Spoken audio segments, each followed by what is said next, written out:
Alrighty, so let's talk about minimum wage and how it can completely destroy your economy. So conclusions first, minimum wage will first destroy your subsistence farms, so that means your subsistence farms cannot hire anyone anymore. It will then destroy your goods price elasticity, so that means prices cannot go down below a certain point anymore depending on your normal wage level. And it's also a part of the unholy trinity of wage spiral of death, which when you combine it with mandated subsidies and workforce shortage, it will just completely ruin your economy. So, analysis. Let's first talk about what does minimum wage actually do for you. So it will essentially force industries to pay a percentage of your normal wage to the employee pops. So at level 5 workers protection, it will force a payment of 100% of your normal wage, aka your national average wage level, to all your industries. And most of the times, your normal wage should be around 6 if you're careful with workforce planning and all that stuff. You can check your normal wage by setting your government wage or military wage to normal, and then just clicking on any government or military building and mousing over the wage, which is here. We can see our normal wage is 6.4. So, how will minimum wage destroy our subsistence farms? So let's take a look at what subsistence farms do normally. So first, uh, I'm just gonna downsize a bunch of buildings, so that will create a whole bunch of unemployment here, right? So normally when we have unemployment, our subsistence farms will start hiring those people into it. So we can see we went from 1.4 million in the farms to 1.8 million in 2 weeks, and now our employee pops is just at 26k. Normal, right? And this is what subsistence farms should do normally. It's a buffer for your workforce. Like, if you have this buffer, that means you whenever you downsize industries, or when you have new immigrants, when you have newborns, when you have workforce ratio increases, your actual workforce who normally doesn't immediately get a factory to work in will have somewhere to work in first before you build industries there. So let's see what happens when we enact minimum wage. First, we are gonna just wait. Wait, did I switch? Did Castle Republic got enacted already? Let me see. Okay, it's still monarchy. Good. So we're just gonna enact workers. Oh, I have workers protection active, and oh, cool. I even have 100. Oh, wait. This is an earlier save. Shoot. So this is the third time I'm recording this, so I got an earlier save going on. The other 2 times kind of failed because issues. So let's cancel this, and we are gonna do fast enact again, and we're just gonna do workers protection, enact it, and now we're just gonna do fast institutions to quickly max it out. So after 5 days, we got it, and now we take a look at our subsistence farms. Now it's not turning a profit because minimum wage level is set to 6.65. As I said earlier, minimum wage level be above 3.5, which is to show your subsistence farms' ability to hire. So now, take a look. We have 1.3 million pops in our subsistence farms. We are gonna create a bunch of unemployment by downsizing industries, and now we have like around 1 million in pops that's unemployed. And now we see after a week, our subsistence farms is not hiring anyone. Like, it's not able to hire anyone because it's not turning a profit, and when an industry is not turning a profit, it's not able to hire. And now we can see that our pops are just gonna rapidly emigrate out. I'm getting like every year 15% of my pop in my capital is just gonna emigrate because, well, there's no place to work, right? So our employee pops will just start emigrating. Really bad for you.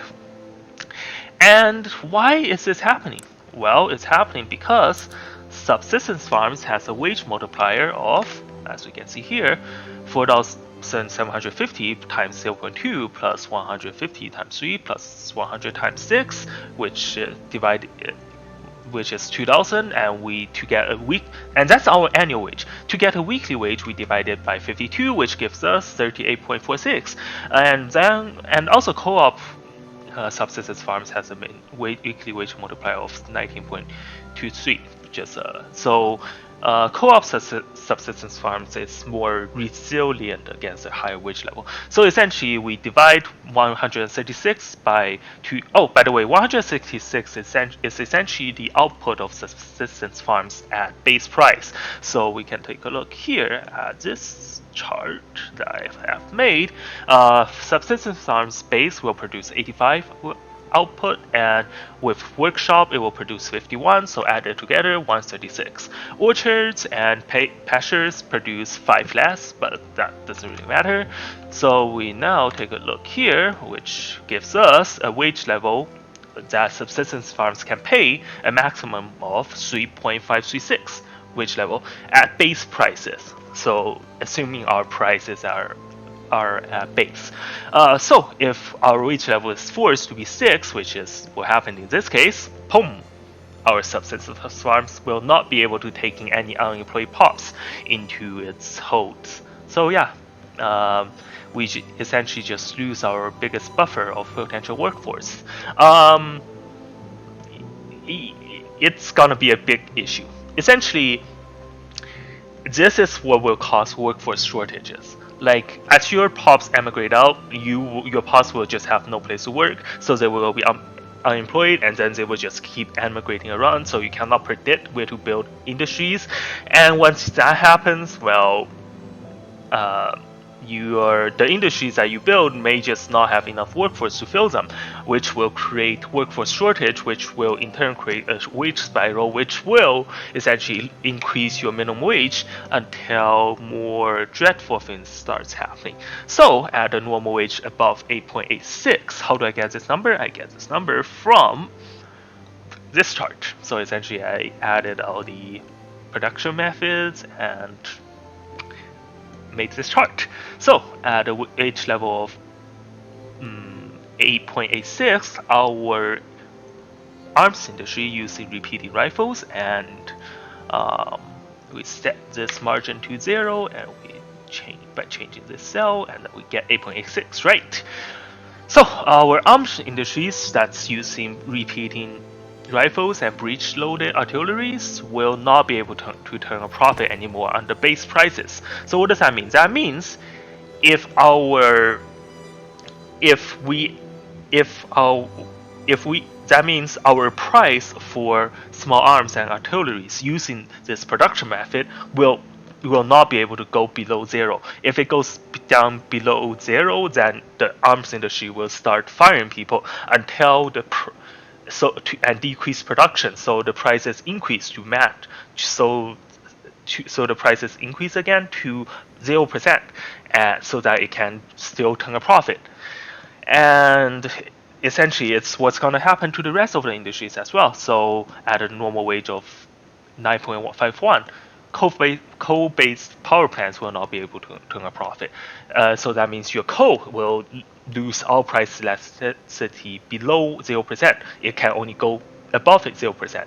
At normal wage above 10.85, whaling using steamers, which doesn't really have a throughput bonus. Like whaling, you only really get like 10% throughput bonus at max, will also then be in deficit, and at a normal wage above 12.29, animal plants will be in deficit. And these are all under maximum 50% throughput. Like if we don't have maximized throughput, you will be in trouble a lot earlier. So essentially, the higher our normal wage, the more screwed up your economy will be. So we can take a look.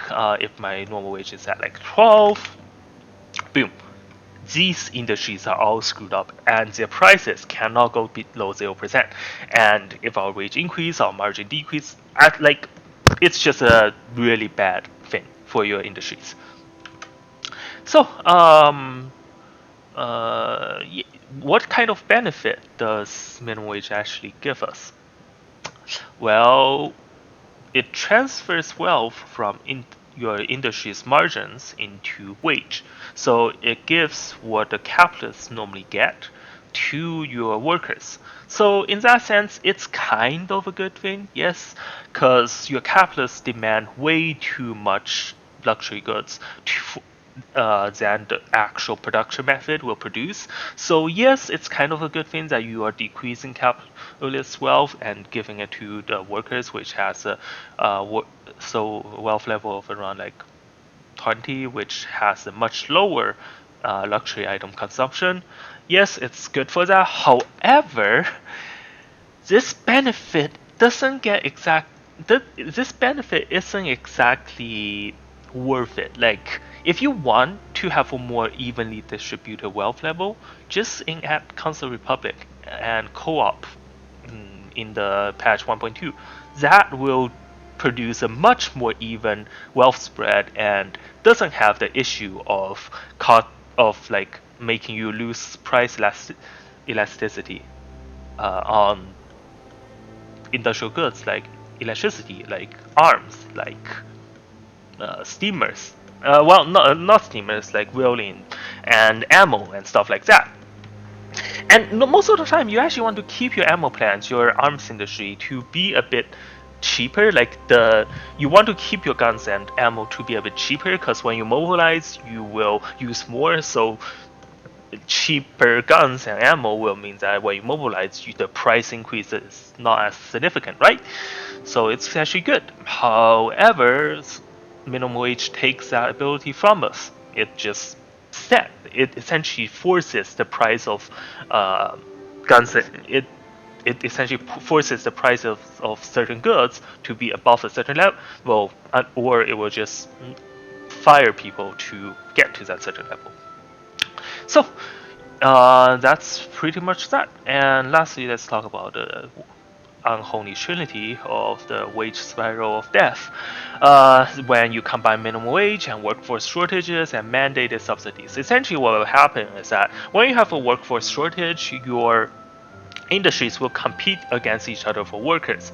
And when that happens, the wage level just keeps rising and rising and rising. And if you have mandated subsidies, your industries will not care about profitability when competing for workers. So essentially, the wage level will just start to skyrocket into the 30s and then your entire economy will start collapsing as your treasury gets completely deployed, gets completely depleted, and your construction gets stalled, and you get a 50% throughput bonus as you are in a deficit for a long time. So yeah, do not form this unholy trinity and just avoid the minimum wage. And even if you do not have forced subsidies, any kind of workforce shortages will cause your normal wage to go up, which in turn make more of your industries not be able to turn a profit under lower prices, which means you lose more and more and more of your price elasticity. So that's pretty bad. And workforce shortages will also be a lot more common now, since your subsistence farms cannot hire any more pops and you just lose that buffer. So yeah, at minimum wage, at best it will destroy your subsistence farms only, at worst it completely wrecks your economy. That's pretty much that. If you got any questions, comments, if you think I'm wrong, feel free to post them in the comment section.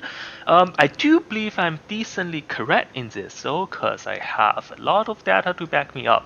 I have listed out most of the commonly used production methods. I have, well, just a lot of data and a lot of data to draw from and tell you why I am probably right. So yeah, that's pretty much that. Bye bye.